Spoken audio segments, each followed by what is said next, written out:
Masalah tingkah laku buli secara fizikal dan mental dalam kalangan pelajar sekolah menengah.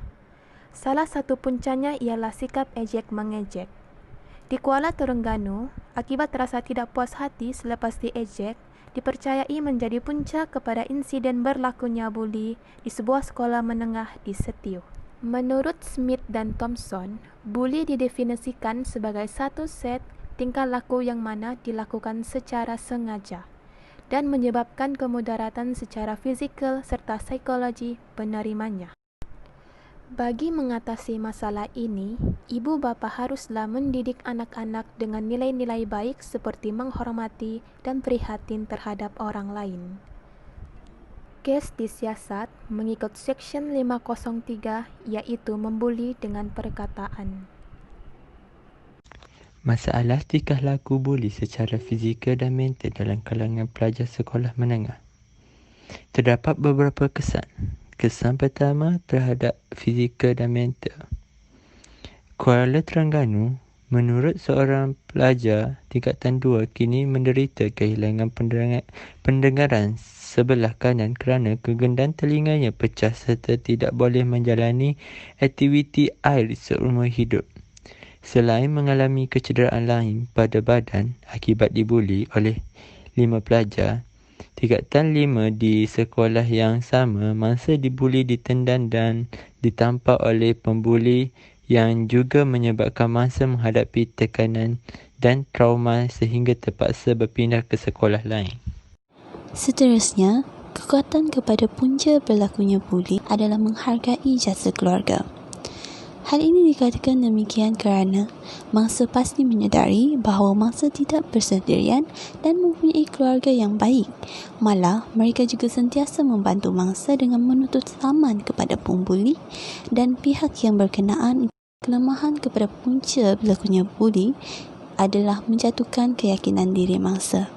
Keadaan ini dikatakan demikian kerana mangsa akhirnya terpaksa menderita dengan mengalami tekanan perasaan pada peringkat umur yang muda dan juga menghadapi kecacatan kekal. Mangsa juga akan berasa sedih, malu dan rendah diri disebabkan ejekan yang dilemparkan kepadanya sehingga menyebabkan pelajar tersebut tidak mempunyai keyakinan diri serta takut untuk pergi ke sekolah. Dari aspek agama, perbuatan membuli ini sememangnya bertentangan dengan ajaran agama Islam. Hal ini dikatakan demikian kerana ia boleh mendatangkan pelbagai kesan buruk terhadap mangsa sama ada dalam jangka masa yang pendek ataupun dalam jangka masa yang panjang. Sebagai seorang manusia, nilai kemanusiaan itu perlulah ada dalam diri bagi menghalang perkara seperti membuli ini berlaku.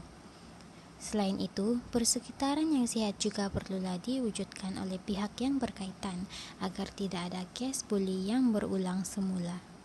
Secara rumusannya, masalah buli ini berpunca daripada pelbagai pihak serta boleh mendatangkan berbagai-bagai kesan buruk terutama kepada mangsa buli. Oleh itu, masalah buli ini seharusnya ditangani bersama-sama termasuklah individu tersebut, pihak sekolah dan juga masyarakat.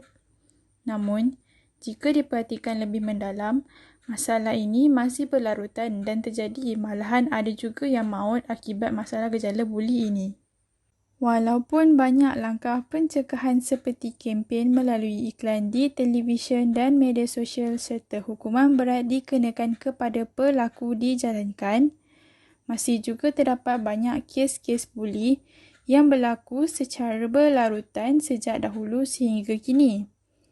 Hal ini menunjukkan bahawa masalah ini masih lagi tidak diambil serius oleh pihak-pihak yang berkenaan.